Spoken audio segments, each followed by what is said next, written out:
So I gave this question for homework yesterday. So just see the question. Phosphorus plus O2 gives P4O6 and phosphorus plus oxygen combines to give phosphorus pentoxide. ठीक है, तो balancing method से अगर हम इसको करें तो balancing method के अकॉर्डिंग क्या होगा,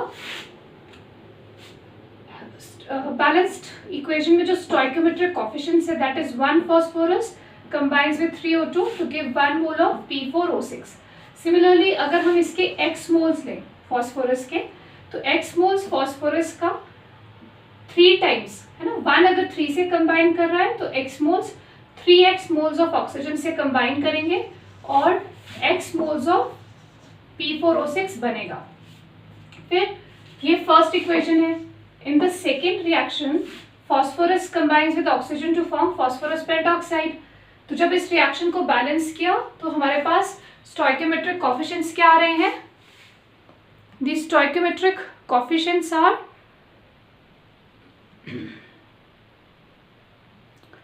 the stoichiometric coefficients are 1, 5 and 1. So that means Y moles of phosphorus combines with 5 Y moles of oxygen to give us Y moles of P4O10. ठीक है, तो ये जो हमारे पास है ये stoichiometric coefficient रेशो है और ये मोल्स का रेशो है. अब क्वेश्चन में हमें गिवन है, क्वेश्चन में क्या गिवन है, क्वेश्चन में हमें total moles of phosphorus given है. तो total phosphorus given in the question is 4. तो यहाँ पर x मोल्स हम फर्स्ट रिएक्शन में यूज कर रहे हैं और y मोल्स फॉस्फोरस का सेकेंड रिएक्शन में यूज हो रहा है एंड टोटल मोल्स हमें गिवन है. तो x प्लस y का total value 4 that is given in the question.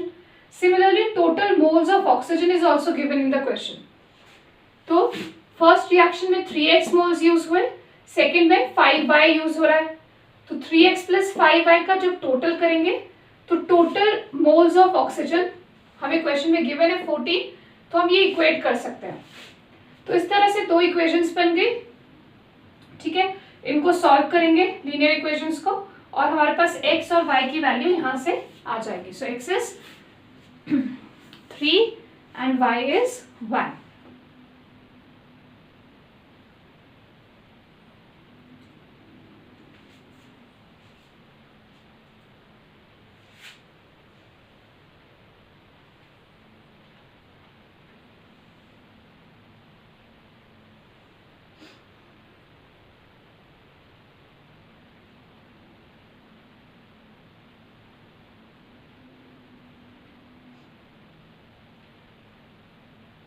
Okay, now let's see the POAC method. पहले हम लगा देते हैं POAC on phosphorus atoms. So phosphorus दोनों तरफ बैलेंस करेंगे. So 1, एक फॉस्फोरस का जो मोल्स है, एक फॉस्फोरस के अंदर कितना मोल्स है, कितना फॉस्फोरस के एटम्स है, 4 टाइम्स. ठीक है, तो जितने भी number of moles of phosphorus है उसमें 4 टाइम्स हमारे पास फॉस्फोरस के एटम्स है left hand side and right hand side. जितना मोल हमारे पास P4O6 का है, एक मोल है, एक मोल में कितने फॉस्फोरस है, 4 टाइम्स. तो 4 times the number of moles of P4O6 plus एक P4O10 में 4 फॉस्फोरस के एटम्स है तो 4 times the number of moles of P4O10. ठीक है, तो इस तरह से हमने क्या किया, POAC कॉन्सेप्ट लगाया. तो यहाँ पर ये POAC हमने लगाया फॉस्फोरस पे. सिमिलरली ऑन ऑक्सीजन एटम्स, तो लेफ्ट हैंड साइड कितने ऑक्सीजन एटम्स है, जितने number of moles of oxygen है उसका ट्वाइस है. ठीक है, अगर एक ऑक्सीजन मॉलिक्यूल है तो 2 एटम्स है, तो जितना भी number of moles of oxygen होगा उसका twice number of oxygen atoms है left hand side. Right hand side एक P4O6 में 6 ऑक्सीजन एटम्स है. राइट, एक P4O6 के मॉलिक्यूल में कितने हैं, 6 ऑक्सीजन एटम्स. तो जितने भी मोल्स इसके होंगे उसका 6 टाइम्स नंबर ऑफ एटम्स होगा.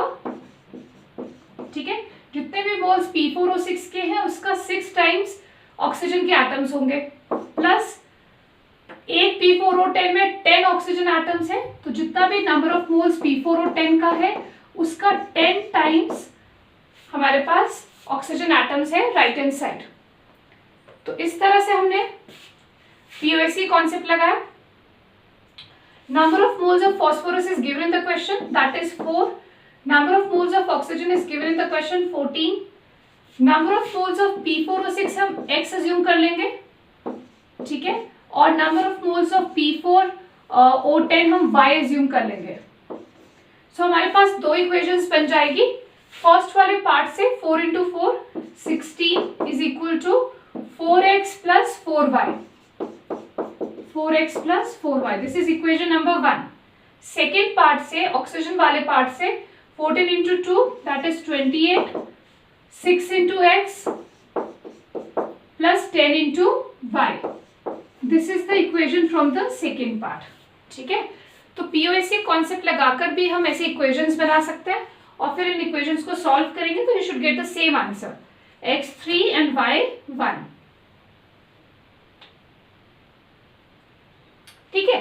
लेकिन देखो ये ज्यादा सिंपल है बैलेंसिंग मेथड, तो POAC कॉन्सेप्ट हम लगा सकते हैं। यहाँ पर हमने बैलेंस नहीं किया रिएक्शन को, हमने डायरेक्ट रिएक्शन लिखा कि फॉस्फोरस और ऑक्सीजन कंबाइन कर रहे हैं, एक ट्राइऑक्साइड का डाइमर बन रहा है और एक पेंटॉक्साइड, और हमने एटम्स को बैलेंस किया, फॉस्फोरस एटम्स को left and right side balance किया और ऑक्सीजन एटम्स को बैलेंस किया in terms of reactant and products, और उसके बेसिस पे हमने इक्वेशंस बनाई और उन इक्वेशंस को सॉल्व करके we can find the number of moles of P4O6 and P4O10, but this one is like more simpler, है ना। तो अगर रिएक्शंस बैलेंस हो रही है तो we can use the balancing method. So अगर कुछ कंफ्यूजन है बैलेंसिंग में then we should go for POAC method. हाँ, just go through this.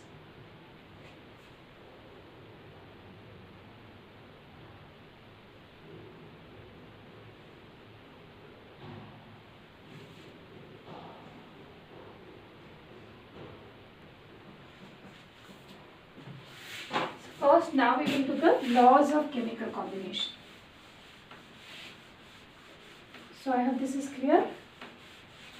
Both the methods, balancing और POAC. POAC हमने कम यूज करना है, सिर्फ तब जब बैलेंसिंग नहीं हो पा रहा है, ठीक है। Now let's see the laws of chemical combination.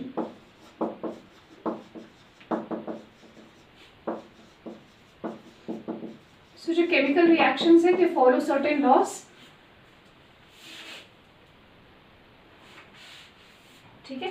Chemical reactions are governed by certain laws, कुछ लॉज को वो फॉलो करता है। तो जब भी कॉम्बिनेशन हो रहा है तो certain laws are followed. The first law is law of conservation of mass which was given by Lavoisier. So Lavoisier is also known as the father of chemistry. तो फर्स्ट लॉ क्या है? Law of conservation of mass, law of conservation of mass, ठीक है। तो इसके according क्या है? During any physical और chemical change during a reaction, whether it is a physical change और a chemical change, during any physical और chemical change the total mass of reactants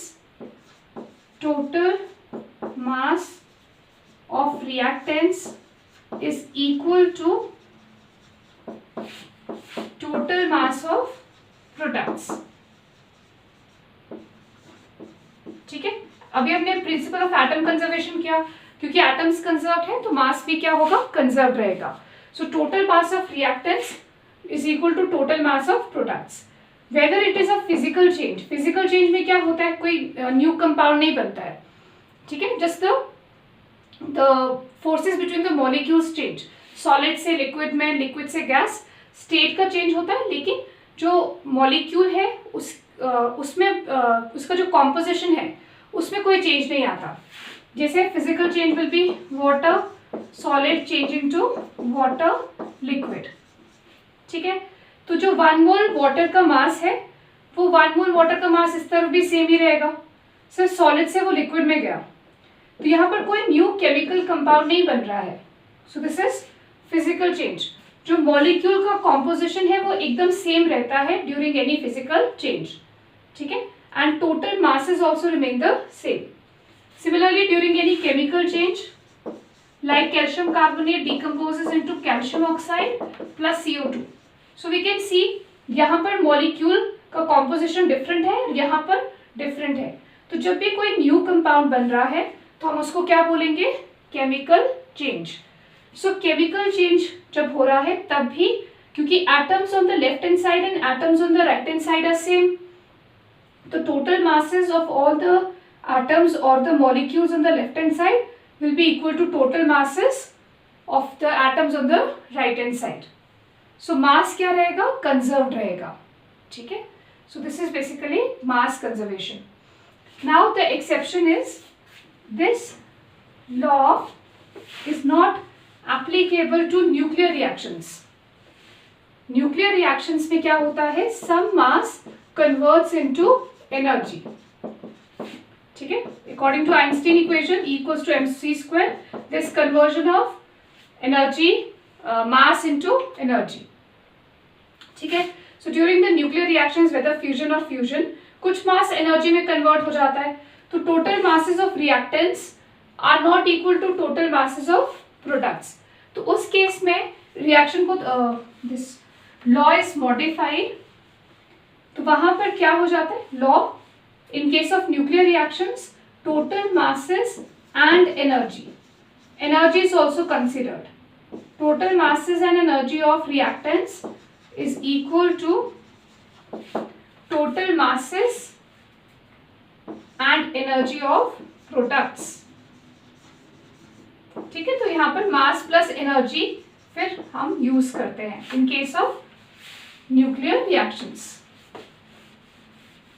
क्योंकि न्यूक्लियर रिएक्शंस में some mass converts into energy, so total masses on left and right is not equal, so इसीलिए वहां पर mass plus energy को consider किया जाता है, ठीक है। Total masses and energy of reactants is equal to total mass and energy of products.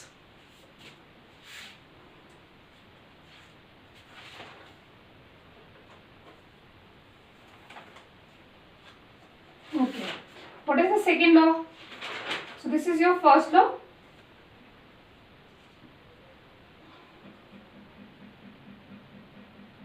So let's take an example.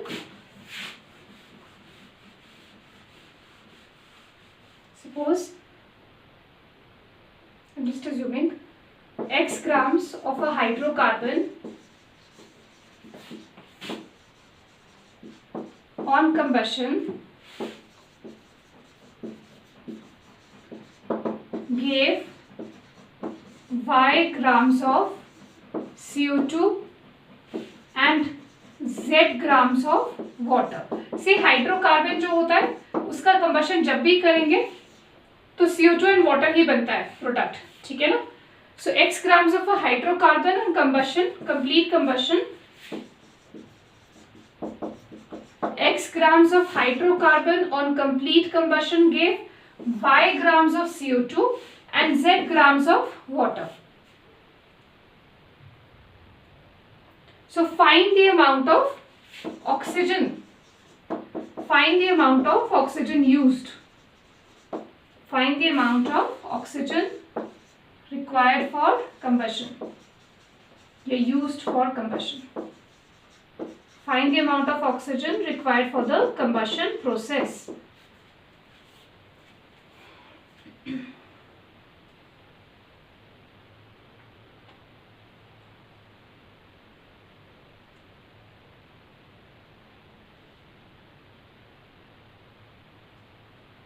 ठीक है, तो क्या है इक्वेशन, क्या बनेगी, what is the equation.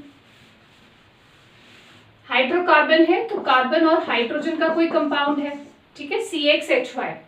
Now it is reacting, combustion means reaction with oxygen, products क्या है, CO2 and water.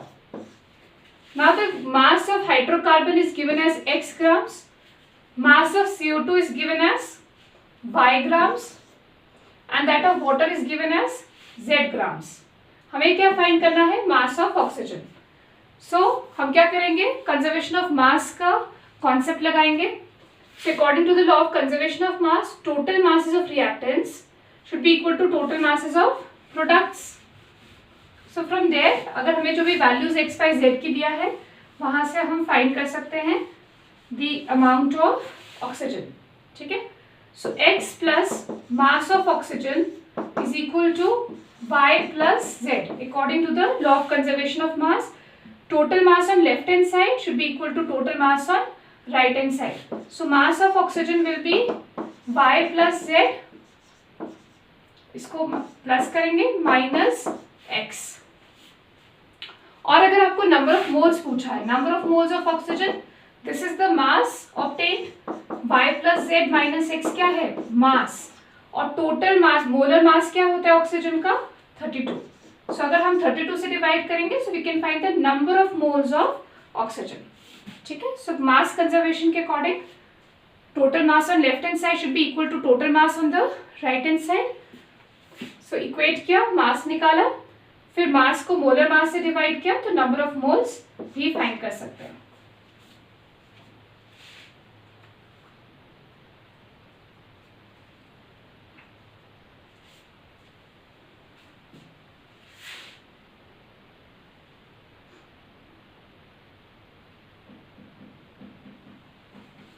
ठीक है? I hope this is clear. Simple. Then the next is law of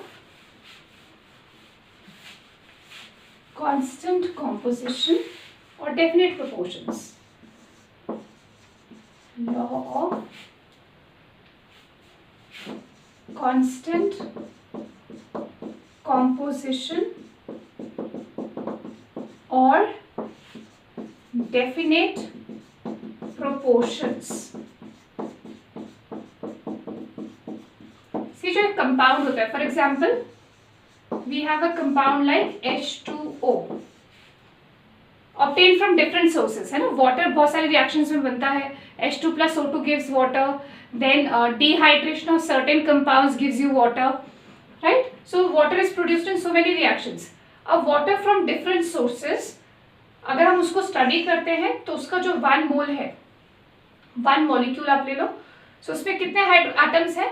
2 hydrogen atoms आते हैं and 1 oxygen. So constant composition मतलब जिससे वो composed है. तो वाटर किससे कंपोज्ड है? हाइड्रोजन और ऑक्सीजन एलिमेंट. ठीक है? So it is made up of hydrogen, it is made up of hydrogen and oxygen elements. So water from any source, कहीं से भी वाटर हम बनाते हैं तो उसमें hydrogen and oxygen as elements present होंगे. दूसरा, जिस रेशियो में वो प्रेजेंट होते हैं एलिमेंट्स, ठीक है, 2 parts of hydrogen and 1 part of oxygen is there. Mass की टर्म्स में अगर हम देखें तो 2 parts by mass of hydrogen और ऑक्सीजन का मास होता है 16. तो 2:16 का रेशियो है. अगर इसको सिंप्लीफाई करेंगे तो 1:8 पार्ट्स बाय मास. तो ये जो एलिमेंट्स प्रेजेंट है, they are present in a definite ratio. Definite proportion means elements का जो रेशियो है वो डेफिनेट है. सो जब भी कंपाउंड बनता है, so what is the property of a compound? Compound जब भी बनता है तो उसकी जो एलिमेंट्स होती है जिससे वो कंपोज्ड है, वो एक डेफिनेट रेशियो में प्रेजेंट होती है, and this ratio is by mass. It is actually the equivalent mass ratio. ठीक है? हाइड्रोजन का इक्विवेलेंट मास 1 होता है, ऑक्सीजन का 8 होता है. सो ये जो रेशियो है, this is the ratio by mass. So according to law of constant composition, a compound is made up of elements which are present in a definite ratio. ठीक है? किसी भी सोर्स से वो कंपाउंड बन रहा है, किसी भी प्रोसेस से वो कंपाउंड बन रहा है, उसका रेशियो क्या रहता है? Same.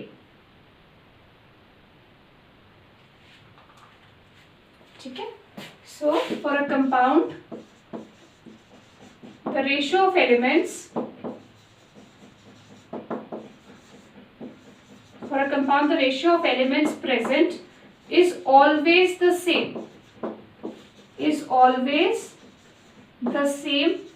irrespective of the source from where it is obtained, irrespective of the source from which it is obtained.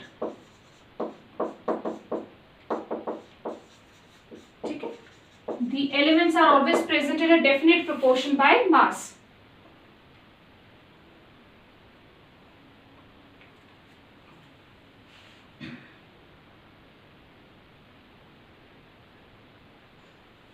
यहाँ पर the ratio of mass of different elements, the ratio of masses, क्योंकि ये masses में होता है. ठीक है, I just repeat the statement. Law of constant composition means कि जो compound है वो composed है same elements से, 1 point, and these elements are present in a definite ratio by mass. So according to the statement, for a compound the ratio of masses of different elements present is always the same, irrespective of the source from which it is obtained. ठीक है, this is the law of constant composition or definite proportions. कोई भी source है उस पर depend नहीं करेगा. I hope it is clear.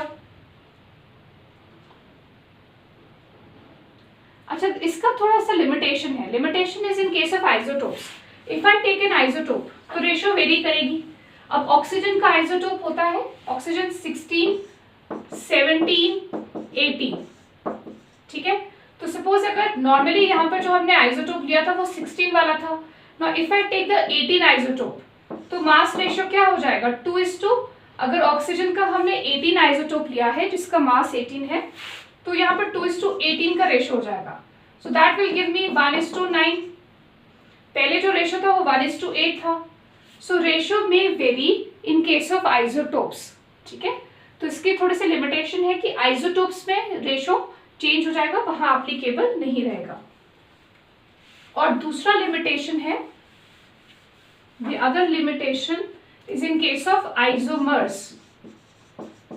Isomers में क्या होता है, suppose if I have this, कोई भी कंपाउंड है सपोज C4H10O, ये कंपाउंड है, ये मॉलिक्यूलर फॉर्मूला हमने लिखा C4H10O. अब यहाँ पर इस फॉर्मूला के दो कंपाउंड्स बन सकते हैं, इथेनॉल, सॉरी 4 है तो butanol. This compound is butanol and this one is ether. I just draw the compounds. CH2, CH2, CH3. ठीक है, तो this is ethyl group. ये डाइथाइल ईथर हो गया. और ऊपर वाला कंपाउंड क्या है, ब्यूटेनॉल. Just put hydrogens. ठीक है, तो क्या है, मॉलिक्यूलर फॉर्मूला सेम है.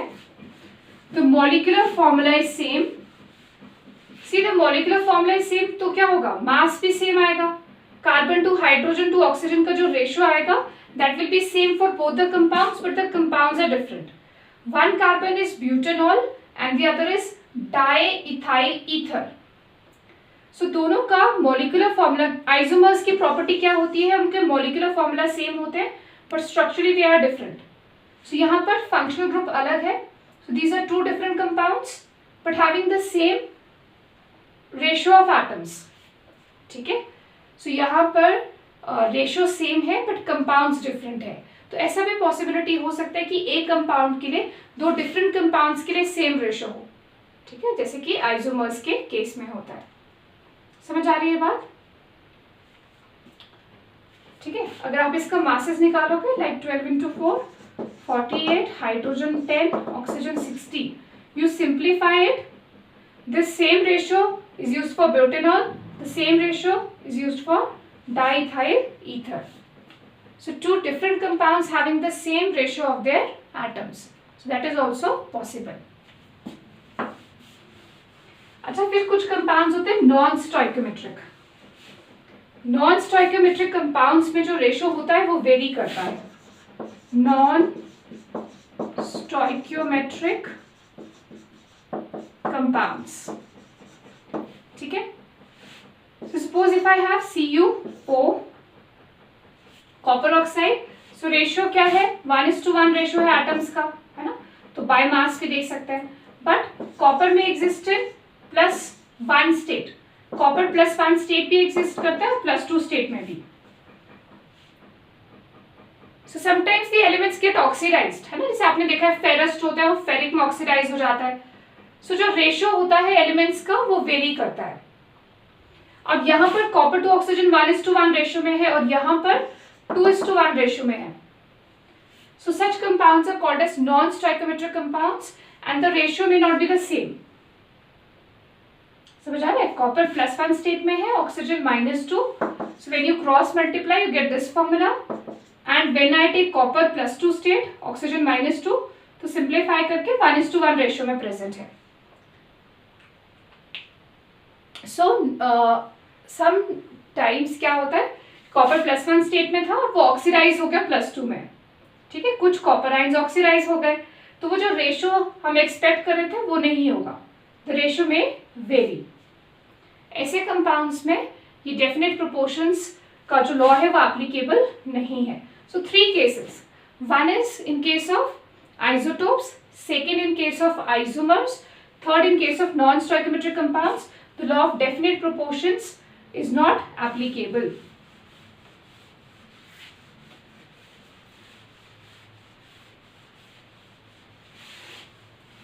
Okay. Now the third one is law of multiple proportions, and it was given by Dalton. Law of multiple proportions. According to this law, देखो जैसे suppose 2 elements है, carbon and oxygen, और वो combine कर रहे हैं to form 2 और मोर compounds. Suppose carbon और ऑक्सीजन कंबाइन करके कार्बन मोनोऑक्साइड और कार्बन डाइऑक्साइड बना रहा है. तो मल्टीपल प्रोपोर्शंस लॉ क्या कहता है कि अगर हम किसी एक एलिमेंट का मास फिक्स कर दें, सपोज इन दोनों कंपाउंड्स में हमने मास ऑफ कार्बन फिक्स रखा और हम दूसरे एलिमेंट का मास कंपेयर कर रहे हैं. सपोज कार्बन का मास है 12, ऑक्सीजन इज 16.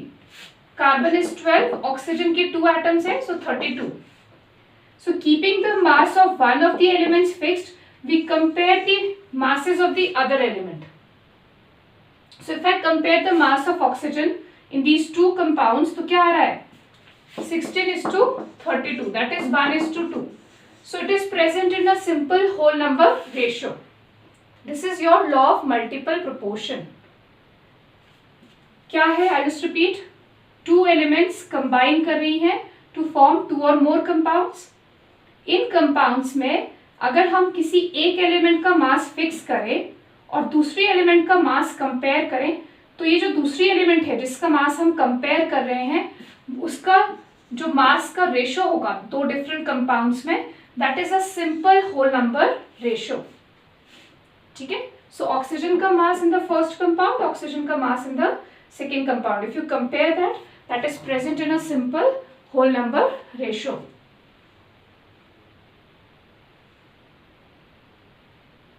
ठीक है, so what is the statement? If 2 or more elements react with each other to form multiple products, then for fixed mass of one element, ratio of mass of other element bears a simple ratio. ठीक है, when 2 or more elements combine to form 2 or more compounds, then for fixed mass of one element, carbon का mass fix है, तो fixed mass of one element, the ratio of mass of other element bears a simple whole number ratio.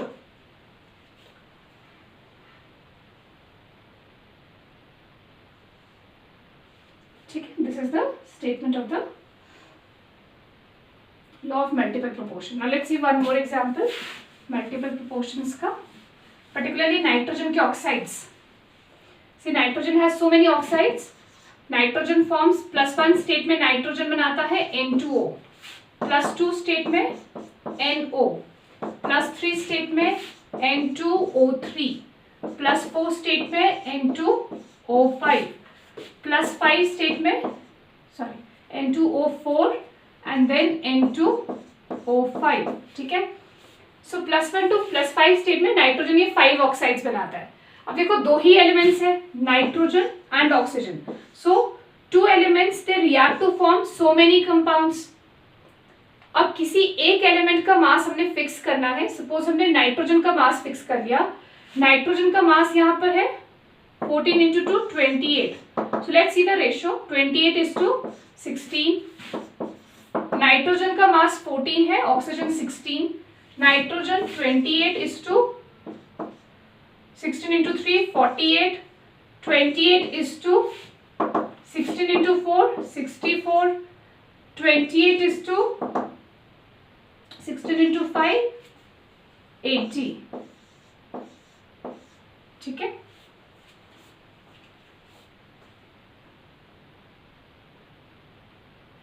अब यहां पर nitrogen का mass same है 28 28 28। सिर्फ इस कंपाउंड में सेम नहीं है, तो इस कंपाउंड में भी हम नाइट्रोजन का मास 28 लेंगे। अगर 14 पार्ट्स 16 से कंबाइन कर रहा है, ठीक है, तो 28 पार्ट्स किससे कंबाइन करेगा? डबल कर लो। अगर 14 16 से कंबाइन करो तो 28 will combine with 16 by 14 into 28, that is 32 parts, right? So if 14 parts of nitrogen combine with 16 parts of oxygen, so 28 parts of nitrogen will combine with 32 parts of oxygen. अब हमने 28 क्यों किया? क्योंकि बाकी जगह पे 28 था। सो हमने मास फिक्स करना है, फिर दूसरे एलिमेंट का मास रेशियो कंपेयर करना है। So keeping mass of nitrogen fixed, so in all the compounds the mass of nitrogen is taken as 28. Now we can compare the mass of oxygen in different compounds. तो first compound में oxygen का mass है 16, second में 32, third में 48, fourth compound 64 and fifth compound 80। ठीक है, अब इसको सिंप्लीफाई करो। 16 के टेबल से ये कट रहा है, 16 1 times, 2 times, 3 times, 4 times, 5 times. Now you look at this ratio of oxygen in different compounds. It is a simple whole number ratio. ठीक है, what is this? Ratio of oxygen in different compounds. Ratio of masses of oxygen. Masses of oxygen in different compounds. So ये जो mass ratio है ये कैसा है? It is a simple whole number ratio. So the law of multiple proportions यही कहता है कि जब दो एलिमेंट्स कंबाइन करके बहुत सारे कंपाउंड्स बनाते हैं और दोनों एलिमेंट्स में से किसी एक का मास अगर हम फिक्स कर दें और दूसरे एलिमेंट का मास रेशियो कंपेयर करें, so it will give you a simple whole number ratio. ठीक है, सो वो होल नंबर्स में, इसके सिंपल होल नंबर रेशियो में प्रेजेंट होता है डिफरेंट कंपाउंड्स में।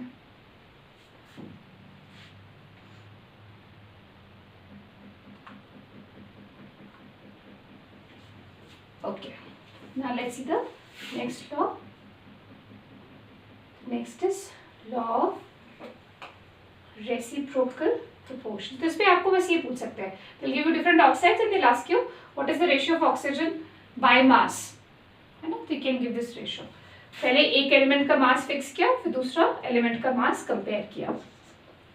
The next one is law of reciprocal proportions.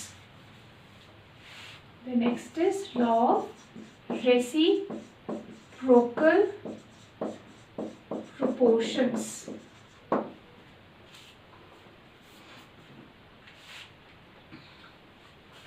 Law of reciprocal proportions. ठीक है, ना उसको पहले समझते हैं। What is this?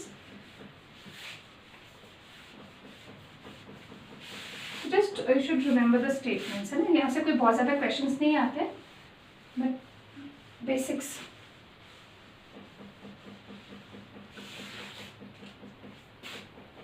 Law of reciprocal proportions के according there are 3 elements A, B and C. ठीक है, मल्टीपल में हमने कितना लिया था? 2 एलिमेंट्स कंबाइन करके 2 और मोर प्रोडक्ट्स बना रहा था। यहाँ पर क्या है? यहाँ पर हमारे पास 3 एलिमेंट्स है, that is A, B and C. So A combines with B to form a compound, suppose AB, and A also combines with C, suppose to form a compound AC. और B भी C के साथ कोई compound बना रहा है, suppose BC। अब कितने कंपाउंड्स बन गए? 3। ठीक है, तो यहाँ पर कॉम्बिनेशन इस तरह से हो रहा है कि ए बी के साथ भी कंबाइन कर रहा है और ए सी के साथ भी कंबाइन कर रहा है और बी और सी डायरेक्टली भी कंबाइन कर रहे हैं।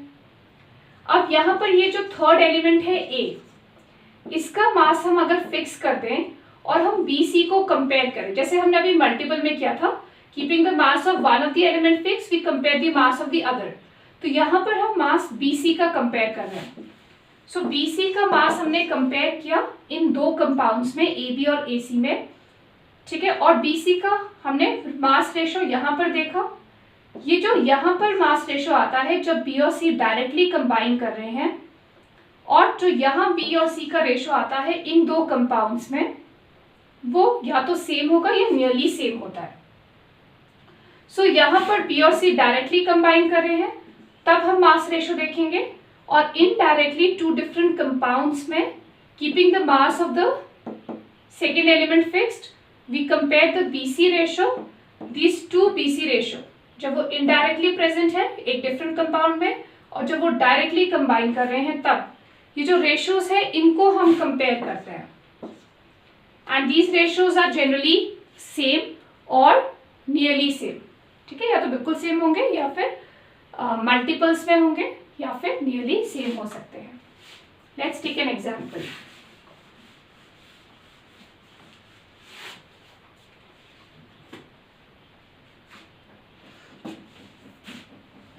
Suppose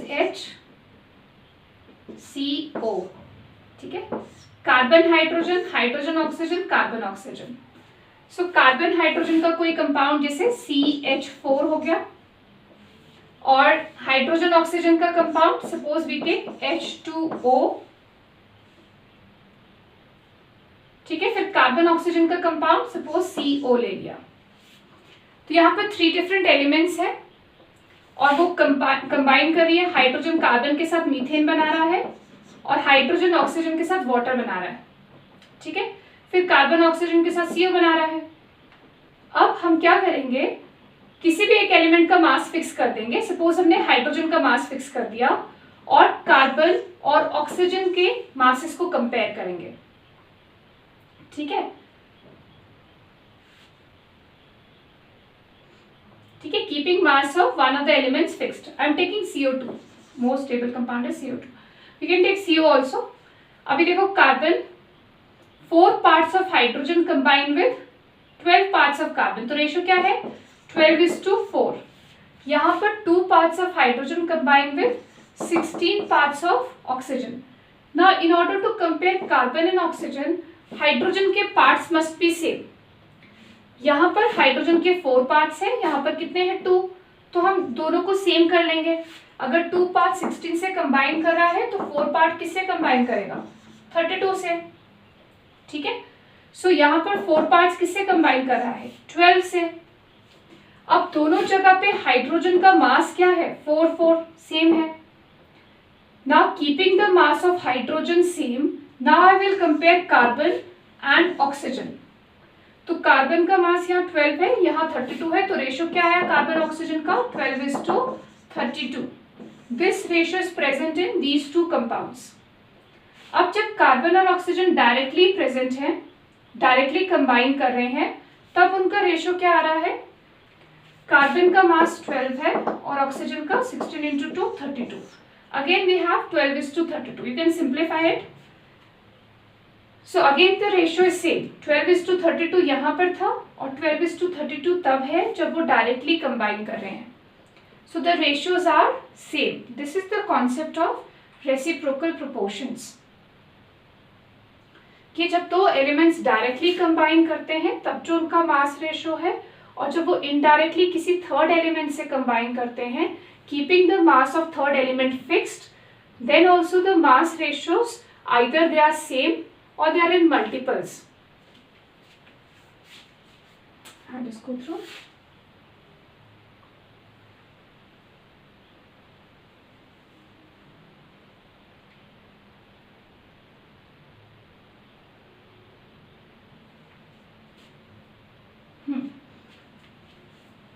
So the concept is when 2 elements combine with a third element to form 2 different compounds, then keeping the mass of the third element fixed, if you compare the masses of the other two elements, so these two, the mass ratio of these two elements is either the same or in multiples of the mass ratio of the two elements which combine directly with each other.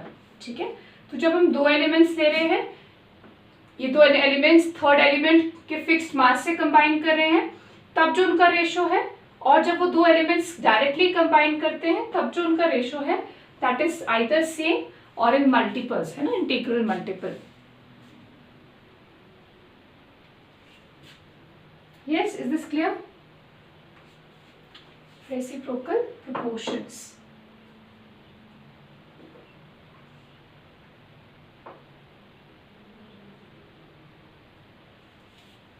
Just go through all the laws.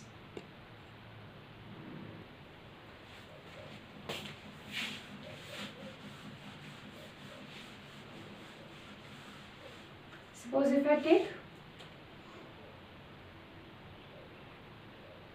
hydrogen, sulfur, oxygen, ठीक है.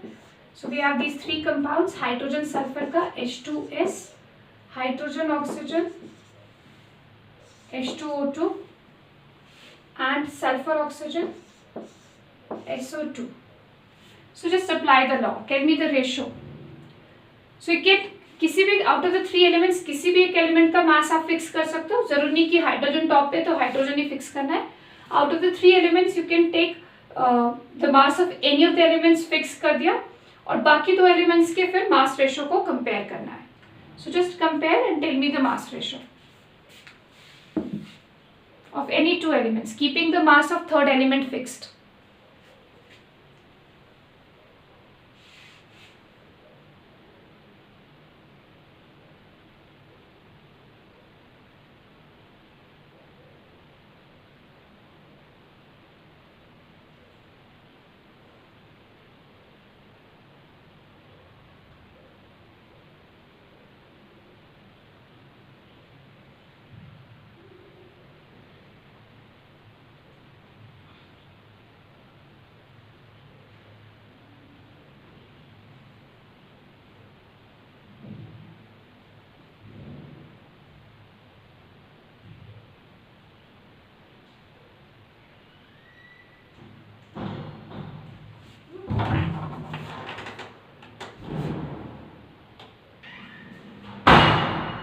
Okay, now let's see. देखो, अच्छा यहाँ पर hydrogen का मास, मैंने compound ही ऐसा लिया जिसमें हाइड्रोजन का मास फिक्स्ड है. सो हाइड्रोजन के टू पार्ट्स है, मतलब 2 मास हो गया हाइड्रोजन का. सल्फर का मास कितना होता है 16. सो 2:16 रेशो. यहाँ पर भी 2 पार्ट्स ऑफ हाइड्रोजन है, सो 2 के लिए 2 हो जाएगा. ऑक्सीजन का मास 16 into 2 32. Now see, the mass of hydrogen is same in both the compounds. If you take hydrogen fixed, है ना, जरूरी नहीं कि हाइड्रोजन ही लेना है, बट हाइड्रोजन का मास फिक्स्ड है, दोनों जगह पे 2 पार्ट्स हैं, और सल्फर और ऑक्सीजन का कितना है 16:32. So if I compare sulfur and oxygen mass ratio in these two compounds, तो वो है 16 सल्फर का है और 32 पार्ट्स ऑक्सीजन के हैं. तो इस रेशियो में वो कंबाइन कर रहा है 16:,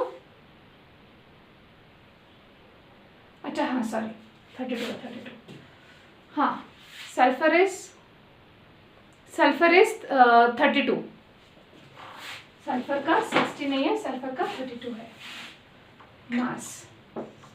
ठीक है, तो 2 पार्ट्स ऑफ हाइड्रोजन हो गया. सल्फर का मास कितना है 32, ऑक्सीजन का 16 into 2, ये भी 32 है. सो 32:32 आ रहा है. सो कितना आ रहा है 1:1 ratio, right. So similarly SO2 में देखेंगे, जब वो डायरेक्टली कंबाइन करें तब सल्फर और ऑक्सीजन का रेशियो क्या है. सल्फर का मास 32 है, oxygen is 16 into 2 32. So again the ratio is 1:1. So this ratio and this ratio अगर ये सेम है, या फिर ये जो रेशियो है ये मल्टीपल्स में है इसके, ठीक है. If it is an integral multiple of this ratio, then also the reciprocal proportions law is valid. ठीक है, तो इसकी वैलिडिटी के लिए हमने ये दो रेशियोज कंपेयर करना है, या तो वो बिल्कुल सेम हो या नियरली सेम हो या फिर इंटीग्रल मल्टीपल्स में हो। ठीक है, is this clear? This is the law of reciprocal proportions. तो ये 4 इंपॉर्टेंट लॉज है जो केमिकल रिएक्शंस जिनको फॉलो करता है।